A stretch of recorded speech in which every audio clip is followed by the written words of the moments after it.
Behnam, welcome back to Kayhan Life. It's incredibly generous of you to make time to speak with us, especially as you've just hopped off a long haul flight from DC to London and have only been here for a couple of hours. So we're very grateful to you for making the time. It's my absolute pleasure. It's always good to be back with you. Thank you again. Behnam, your report offers a really detailed look at Iran's missile program, from the origins of the program to Iran's missile capability today, and what you believe is the current level of threat posed by that capability to global peace and security, along with what you think should be done about this threat. Why did you produce this study now?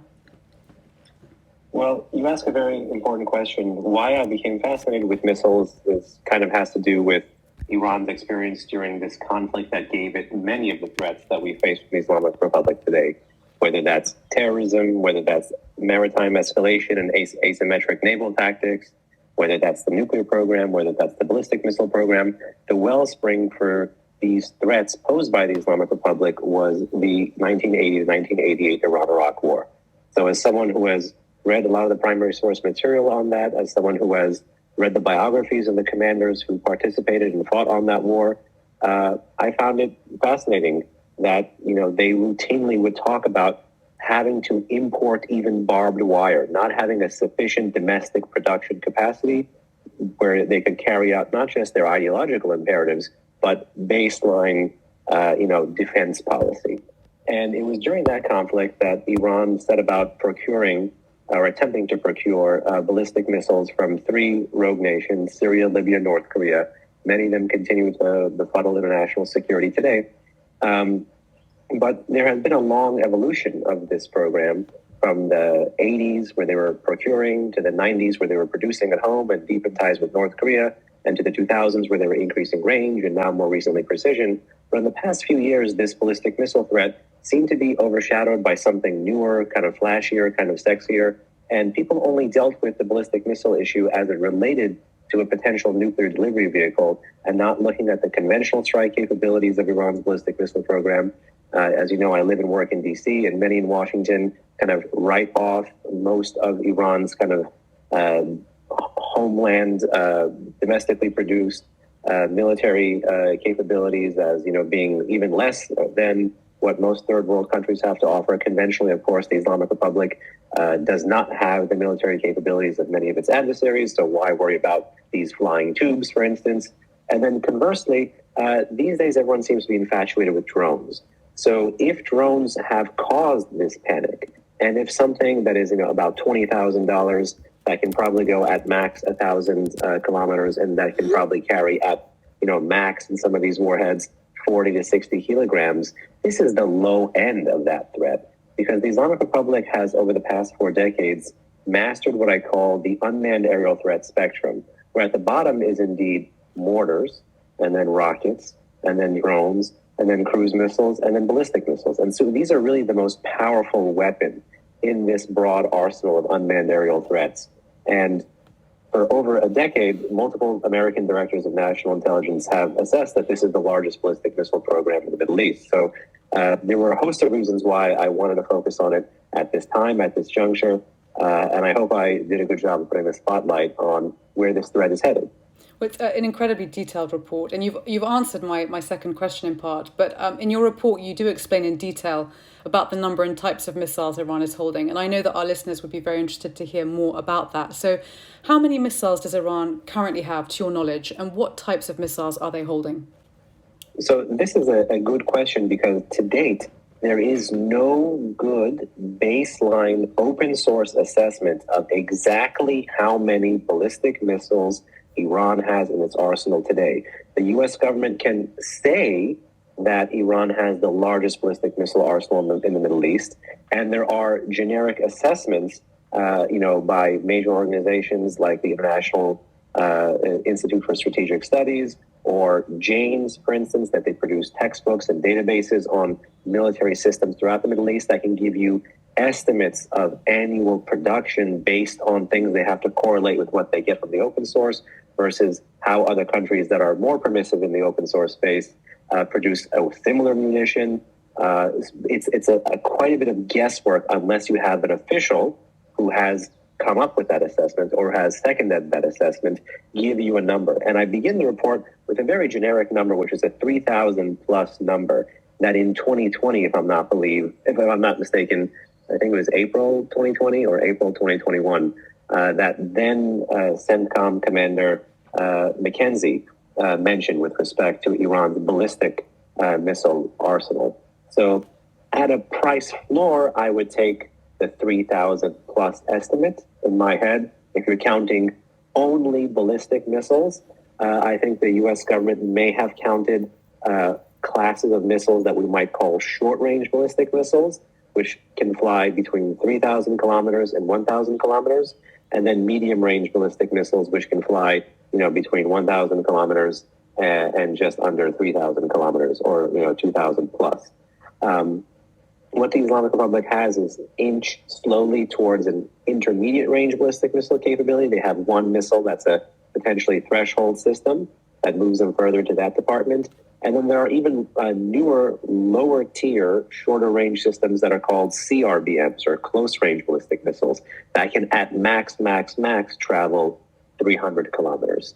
So Iran has really flooded the zone in the meaty space of these ranges, which is the 3,000 to 2,000 plus. And in the past decade or so, it's worked not just on quantity of these munitions, but quality.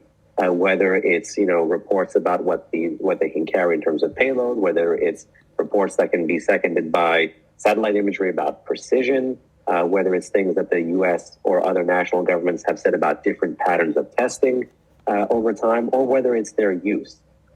So in general, Iran has, at a bare minimum, 3,000 ballistic missiles, predominantly in the short range and medium range classes.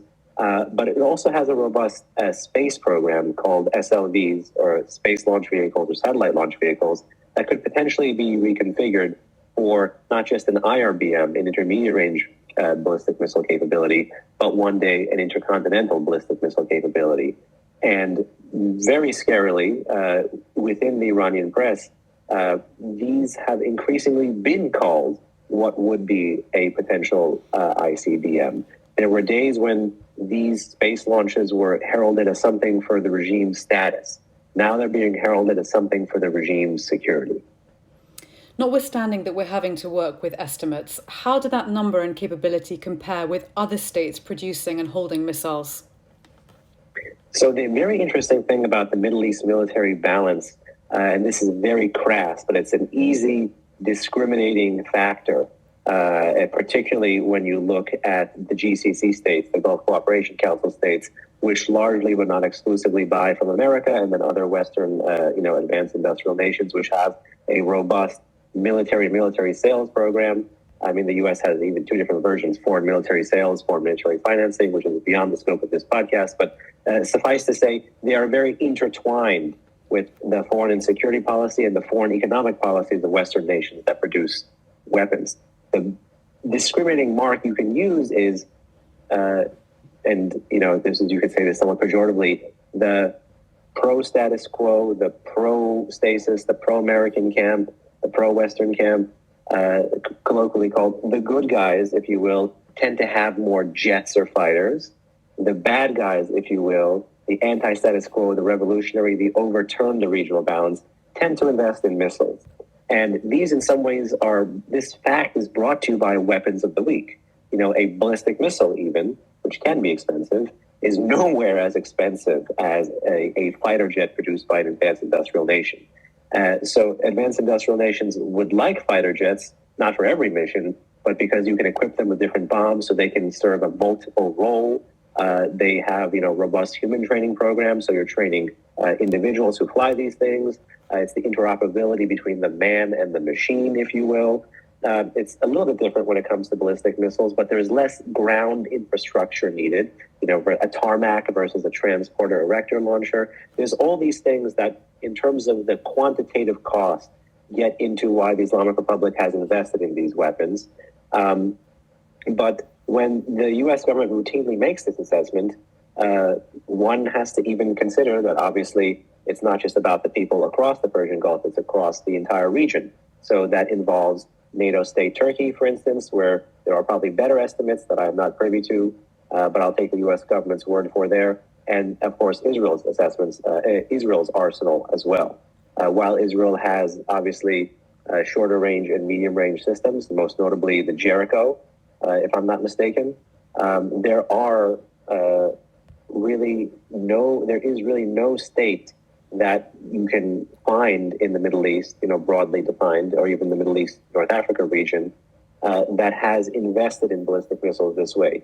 When you move out of the region and you look at South Asia, of course, then you can also bring in nuclear powers, India, Pakistan, but that's a different question. And they produce ballistic missiles for WMD delivery purposes as well. We've seen reports in the past about Iran's missiles, which have been quite scathing of their quality and effectiveness, but we're now in 2023. So how do Iran's missiles rate in terms of their quality today? Well, obviously, there is still things that we don't know, and we are taking quite a few things with a grain of salt because this is all open source work. But one of the major, I think, value addeds of the report is to patch together what exists in every single space. In the Persian language space, in the English language space, in the primary source space, in the gray literature space, in the database space, and weave together a comprehensive assessment, the mosaic of this threat. And this mosaic, as you know, is static, and you can compare that to different static assessments over time. Having looked at the Iran issue for quite some time, but not as long as others, I can tell you that, there were times when the Iranians were known to Photoshop ballistic missile launches. This is as late as 2010, 2009, if I'm not mistaken. Photoshop successful launches. But now we are getting to the place where the regime is actually not advertising, Photoshop unsuccessful launches to make them look successful. But now we are getting to the place where the regime is not even advertising its ballistic missile launches, because what matters more is the military utility rather than the political signaling utility of these weapons. These are increasingly being seen as weapons of war. The threshold for using them is increasingly diminishing. And one area where you have people who, if I may borrow from, one of the vice presidents of FED, Jonathan Schenzer, when he wants to talk about people who, can't agree on anything, but who probably should. He has this line, which I love to use, which is, and they can't even agree on the color of hummus.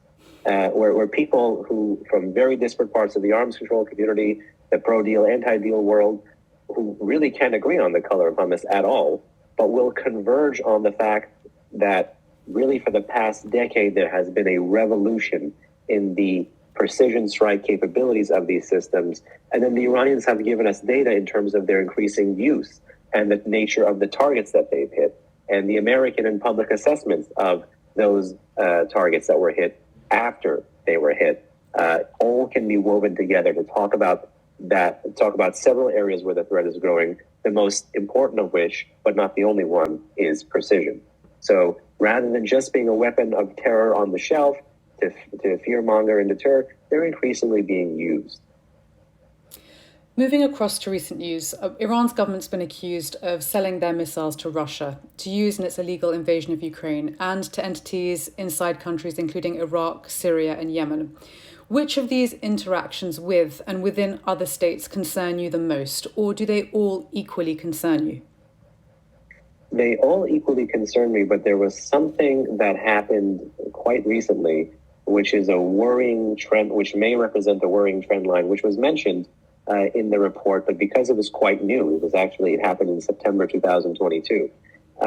It's something that I don't want readers to miss, which is when we talk about Iran's partners, there's the state partners, and then there's the sub-state partners. There's state partners, Russia, China, North Korea, and then there's the sub-state partners of which, the Assad regime is one, but the Assad regime is more of a dependency. Other actors are, what you might call, or what the regime calls, the axis of resistance, the Shia militias in Iraq, the Shia militias in Syria, Hezbollah in Lebanon, the Houthis in Yemen. And then when it comes to rockets, the Palestinian terror groups, Hamas, Palestinian Islamic Jihad, and then even proliferation of smaller arms, militias in Bahrain, for instance, like Saraya al-Ashtar or Saraya al-Wakhdar. The Islamic Republic sits neatly in between these two categories of states and non-state actors and transfers capabilities and technologies up and down. The scariest thing is not the traditional pattern, which is that Iran may get a capability or procure a capability or procure a certain kind of technology from abroad, spend time reverse engineering and learning to produce at home, and then ultimately proliferating, which of course there is ample evidence of that. And in fact, aside from this report, which only covers ballistic missiles, the best example of that trend is not even ballistic missiles, it's cruise missiles. Iran received from actually illicit procurement in Ukraine in the early 2000s, believe it or not, the bodies of a land attack cruise missile that was nuclear capable, that it ultimately produced on its own soil as the Sumar, and then later rebranded as the Hoveza, and then ultimately went to the Houthis in Yemen, and the Houthis ended up using it several times on the battlefield as well. Not only does that chain exist, but what we've seen now is that there are instances, particularly, this is the first instance, and I don't believe it will be the last, where there is a specific capability unveiled in one of these battlefields that Iran or its proxies are active in. And the example here is Yemen, where there is a ballistic missile, quote unquote, locally produced, almost always assumedly with Iranian, blueprint or oversight or kind of foreign technical assistance rather than domestic manufacturing and risking the cost of proliferating a whole system.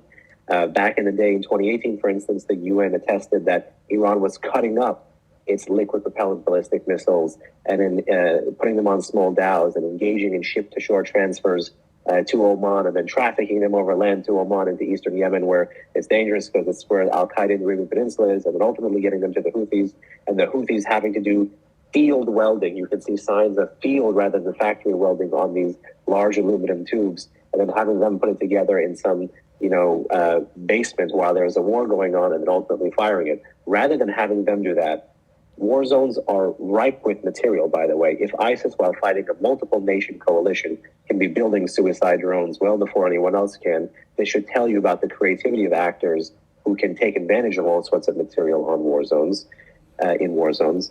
The Iranian new model seems to be empowering local production with local material, Iranian technical assistance as the sort of secret sauce, usually in the qualitative space rather than the quantitative space. And then in the Yemeni context, once this missile was developed, it became the first ever medium-range ballistic missile in the hands of an Iranian proxy. And for the first time in August 2019, the Houthis launched this at Dammam in eastern province. The missile flew over 1,000 kilometers, marking the first MRBM strike by the Houthis. And then recently, in January, February 2022, the Houthis twice attempted to strike an airport and a U.S. base in the UAE. And while the missile was intercepted, we learned more, or the patron and the proxy learned more about the missile's functionality. And lo and behold, fast forward from February 2022 to September 2022, Iran paraded what appeared to be the exact same missile in its own military parade in Iran for the first time ever. So this is reverse proliferation, perfecting a weapon abroad in the arsenal of a proxy, having it be battle tested, gain the experience without paying the cost of the warfighting experience, and then reverse proliferating it back to the patron, and then having it become produced en masse for the patron. And while the Iranians have taken this missile, which used to be called the Burkan 3 and was rebranded later as the Zulfiqar, and then the Iranians have rebranded it themselves in their arsenal as the Rezvan, while the Iranians have not yet publicly tested this medium-range ballistic missile for themselves, it has been tested in Yemen against these other targets. And so what I would draw people's attentions to is not just where the regime is proliferating, but where is the regime doing these sorts of creative things that empower local actors, that make it harder for interdictions to happen, and that ultimately redound to the benefit of Iran's homeland arsenal.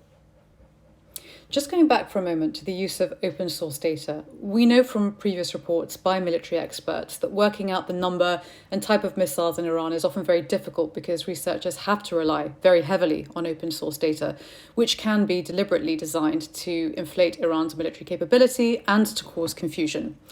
You've also relied heavily on open source data in your report. So how have you addressed that challenge in your study? So methodologically, this is something I've baked in not just into this report, but into much of the open source research and analysis that I have produced. I think it's important to be very upfront with the target audience about where data is coming from. For instance, I did a large assessment of during maximum pressure rocket strikes by Iraqi Shia militias against positions affiliated with the U.S. force presence in Iraq for a period of 1 to 1.5 to 2 years, basically consistent with the maximum pressure timeline. And I had a methodology, a source selection criteria, and a target definition. And I applied the same kind of thinking rigorously, being upfront with the readership where the information is, where they can find and corroborate the information, being honest about how that information is portrayed in terms of any visual or data table, and then caveating it again in the analysis and in the footnotes. So while, yes, the Iranians have traditionally hyperbolized, there is enough convergence within the open source. Plus, we know enough about the evolving patterns of Iranian ballistic missile use, which now involves more tests, more transfers, and greater battlefield use. So we're learning something about the functionality from how many thousands of miles away that we could not learn and could not infer about from the functionality perhaps 10 years ago. And a good open source analyst is worth his salt or his or her salt when it comes to digging up this information, cross-comparing it to where it may have been reported in the past, doing a basic imagery analysis. My report does not at all rely on any kind of individually purchased satellite capability. It simply mentions when other mainstream reports have done that legwork. My organization, for instance, has not paid for downloading commercial satellite imagery and then paying for a separate image analyst to come take that apart. The report is designed to actually give people with those capabilities and with that kind of financing the data with which to more rigorously scrutinize it. It is simply designed to coalesce everything that is available and rigorously tell you how it was arrived at, where it came from, why it is included. And with this baseline methodology, people with other capabilities, perhaps even the intelligence community, perhaps even the defense community, perhaps even the United Nations, those on Yemen, can take this data and begin to incorporate it into their analysis. This is designed to spur the conversation, not to stop the conversation. And one reason I got into this ballistic missile, counting game to begin with, is that in the immediate aftermath of the JCPOA, and in this instance, the reader will note that all the launches post-JCPOA are counted. The U.S. government did not put out a tally of exactly how many missiles Iran has tested. The UN would sporadically put out these tallies, but the Iranian media space had some, and lots of leaks were happening from the Defense Department and other U.S. government agencies to reporters talking about individual tests. So I thought it best to aggregate these in 2016 and 17. And then FDD actually was the first organization ever to come up with a methodology of how to count weapons, how to count these tests, where to look for the information. And since then, other organizations in Washington have come up with their own criteria, but I'm proud to say that FDD was the first in this space. And this is not a dig at other organizations, but to go back at the rocket one, this report takes pride, as past things that I have done that count basically Iran or its proxies as flying tubes, takes pride in showing the sourcing. There are over 700 footnotes in this report that is basically a touch over 100 pages. That is designed to have the reader engage with the information. It is not a show of force. It is not a fancy footnote game. It is designed to have people follow the information, follow the evidence, follow the assumptions, and follow the story. This is critical for a comprehensive assessment of the threat. You explain that Iran's regime launched a range of missiles last year. How many of those missiles did Iran launch in verified attacks across other states in 2022, and which countries were affected? So, for instance, Iran launched its largest ever, again, keyword reported, ballistic missile barrage of CRBMs, of close-range ballistic missiles, at Iraqi Kurdistan in September of 2022. Iran has, since then, twice in November, and prior to that, once in March of 2022, launched either short-range or, again, close-range ballistic missiles, all at ostensibly civilian targets in Iraq, all of which Iran alleges are either sites of foreign penetration or are sites that are affiliated with Kurdish separatists or secessionists or quote-unquote terror groups that they allege are supporting the protests in Iran. Throughout the year 2022, the total number that I have is about 105 launches. But one value of having these footnotes in there, and to go back to the rigorous sourcing, is I even show wherein Iranian sources conflict with one another. For the strike that I said was taking place in September 2022, that strike is important for several reasons. One, it's a close-range ballistic missile strike rather than a rocket strike, which has happened in the past, and the report does not count rockets, it counts ballistic missiles, so the trajectory and the guidance. Two, unlike all other public operations that Iran has engaged in since 2017, rather than being launched by the IRGC Aerospace Force, which is traditionally seen to be the guardians of Iran's ballistic missile arsenal, this public cross-border military operation from Iran's territory was launched by the Islamic Revolutionary Guard Corps ground forces. So it tells you something about the diffusion of this weapon across Iran's various armed services. And three, it was a close-range ballistic missile rather than a short-range or medium-range ballistic missile. In all of Iran's public military operations, it has launched short-range ballistic missiles. Those are the public ones since 2017 that the report counts, and there have been 8 of them since 2017. The reason I mentioned the sourcing is Iranian commanders themselves don't give the Iranian media a clear number. There is one account that says 72. There is one account that says 73. In the report, in the footnotes, I document why I went with one number over the other, and that was because I went with the base commander's report rather than the overall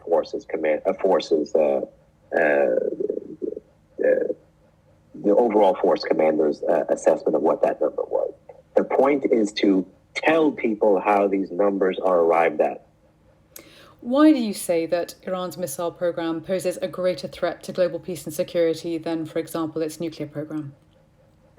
Well, the line about the nature of the threat, the nuclear versus the missile threat, was actually an interesting paraphrase of, again, then CENTCOM Commander General McKinsey, on his way out. That was paraphrased, I believe, by Robin Wright in the New Yorker in late 2021. And that's the same famous interview where they're talking about overmatch, if I'm not mistaken. And that word overmatch has made its way into the Iranian media space. So it's very interesting to see how Iranian media follows Western media reporting of U.S. assessments of its own ballistic missile program. So I wouldn't call it circular reporting, but there is a great deal of interest by the adversary in how another adversary categorizes and talks about its capabilities evolving over time. So there is that element to it. Do I think that a nuclear-tipped ballistic missile versus a conventional-tipped ballistic missile is different? Yes, I do. I do think a nuclear one is broadly defined to be a WMD, but you can also have a chemical warhead in there. You can also have a biological warhead in there. The report, for instance, documents and actually breaks ground on something that has been sitting in the CIA electronic reading room for quite some time, declassified, that Iran actually did use chemical weapons during the Iran-Iraq War. This is something that the regime talks about constantly being on the receiving end of, which is true, but they do not shed light on their own slight experimentation in a military sense with chemical weapons at the tail end of that conflict starting in April 1987. So I don't think that broadly conventional threats are more superior to nuclear threats. I'm showing in the report how the Islamic Republic is able to achieve the same deterrent dividend. People always talk about nuclear weapons or weapons of deterrence. You benefit by not using them, you benefit by having them, you showcase them, and that gives you a certain degree of protection. The report shows how the regime feels so emboldened in its conventional strike systems that it is achieving some kind of deterrent dividend that is seen with states that have nuclear capabilities. In your study, you talk about the US policy conundrum. Can you tell us what that is and your solution to this problem? Sure. So broadly, this conundrum is a repackaging, a reframing of this broader Iranian ballistic missile threat. Particularly, it's a politicized repackaging that has happened when nuclear negotiations commenced, first with the E3 and Iran, and then ultimately within the P5+1 context in Iran, over the scale and scope of Iran's evolving nuclear program.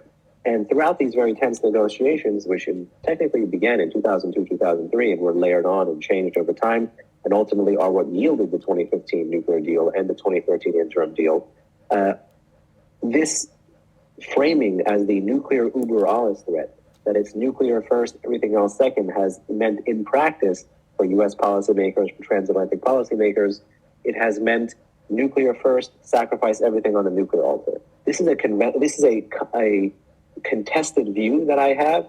Not every scholar shares this view. In fact, it's probably 50-50, and it correlates almost neatly with are you pro-deal or anti-deal? But nonetheless, this is a view that I take that is rooted in not just the words of policymakers at the time, but the deeds of policymakers at the time. For instance, I remember in the report documents a quote by Wendy Sherman, who was then a negotiator working at the State Department, and she is back at the State Department in a higher level in a different capacity under the Biden administration. But under the Obama administration, she was testifying before Congress, I think some period between the interim and the final deal, talking about not the ballistic missile threat per se, and I'm paraphrasing. She said the concern was when a ballistic missile has a nuclear tip. And that fundamentally misses the picture. Yes, we have to stop the nuclear tip, but we also have to regulate and stop and roll back and constrain and impede that arm. That's also the part of arms control that was simply missing with the JCPOA.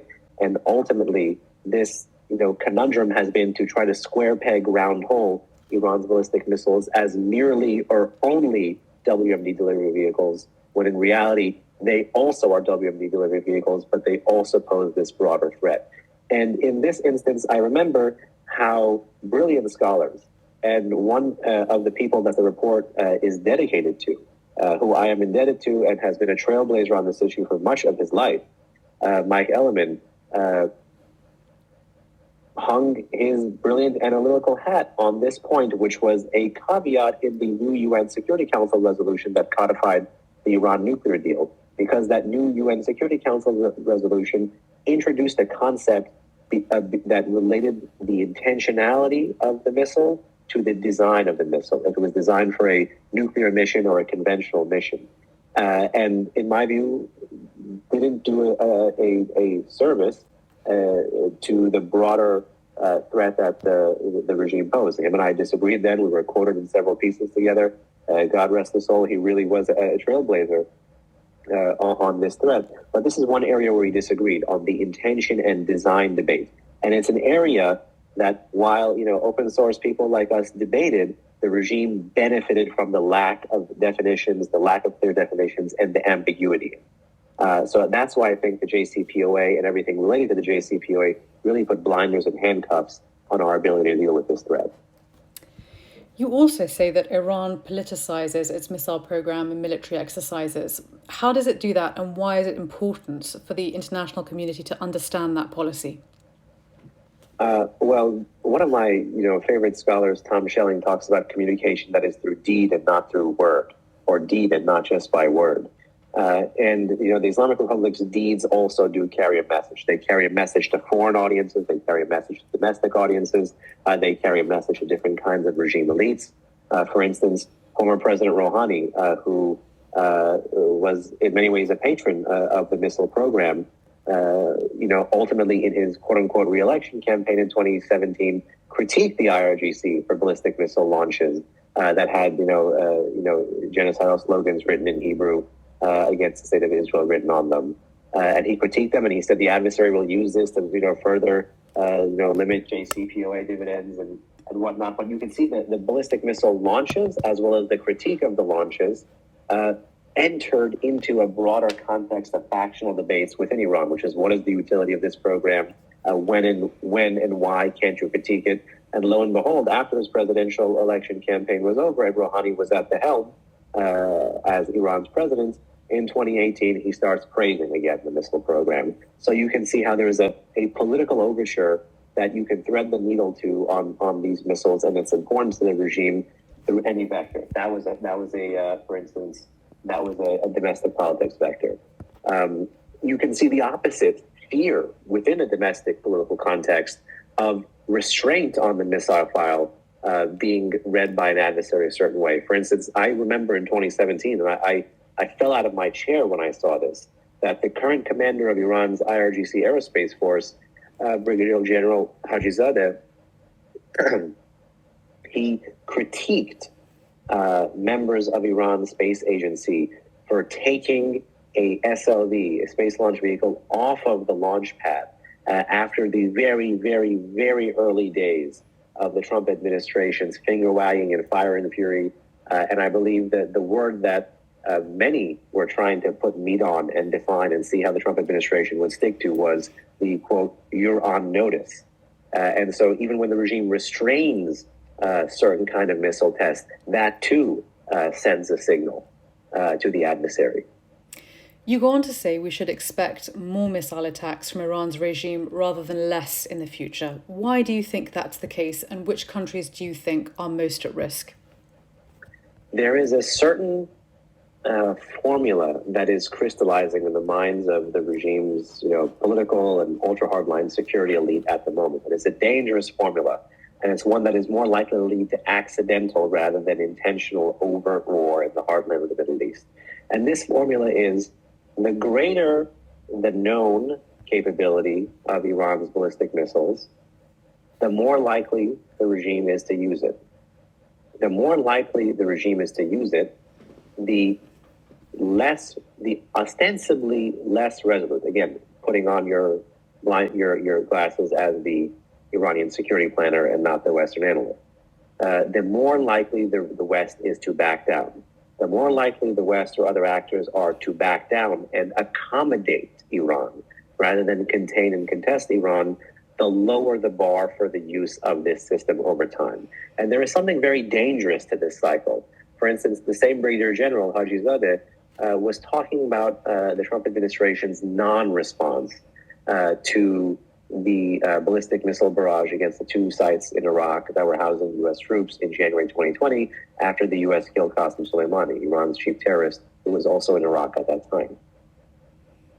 In literally the language and the words of Hajizadeh believed that Iran's ballistic missile capabilities had deterred a kinetic response by Washington. So in this instance, the regime's lessons about why the West pulls its punches, and the regime's perception of the West, rather than what the West may actually be intent on doing, rather than the actual policy of the West, rather than the actual threshold for the use of the force of the West, whatever the actual facts of the case might be, the regime's perceptions about increasing Western irresolution and increasing American will to contest Iran will mean that where the West, and in particular America, has the greatest advantage, which is in the capability, that will increasingly be constrained over time because the regime is more willing to use these weapons overtly and earlier.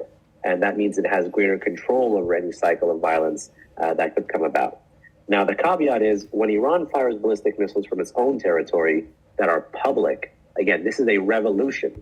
The regime's whole foreign and security policy is about private and covert and off of Iranian territory. So when they do something overt and public and from their own territory, you know that they feel confident or strong about it, and that they feel that they will be able to withstand whatever may come their way. So in this instance, every instance since 2017, the 8 documented ballistic missile attacks, mostly which hit Iraq and or Syria, different sites there, where there was Kurdish groups, ISIS, or positions affiliated with the U.S. force presence, Iran struck sites that did not have ballistic missile defenses because Iran did not even want to lose the one missile in the launch. Conversely, its proxies, for instance, the Houthis, are firing almost routinely or had been firing almost routinely against sites that had pretty robust missile defenses, such as Patriot and THAAD, for instance, in the UAE, or Patriot in Saudi Arabia, for instance. So is there going to be more likely a chance of Iranian ballistic missiles launch in military operations from its own territory in the future? Yes. It is most likely going to come with that, is the target defended, yes or no?